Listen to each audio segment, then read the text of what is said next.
पण तू कोण आहेस आणि इथे काय करतेस? मी दुपारी मैत्रिणींसोबत आले होते. बाकीचे कुठे गेले? गावात गेलेत. माझा फोन बंद झालाय. अगं तुझ्या मैत्रिणीपर्यंत तू आमच्यासोबतच थांब, आम्हाला काहीच हरकत नाहीये. ए पण खरंच तुझ्या मैत्रिणी गेलेत कुठं? अरे गावात गेलेत.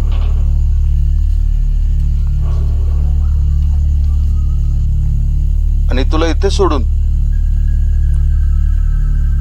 हो, मी इथून एकटी कुठंच जाऊ शकत नाही. का? पण तू इथेच का थांबलीस? कधी कधी काही जागा आपल्याला इथेच थांबून ठेवतात. अरे काय वियर्ड बोलते ही. चला ना आता जाऊया. मला भीती पण वाटते आणि झोप पण येते.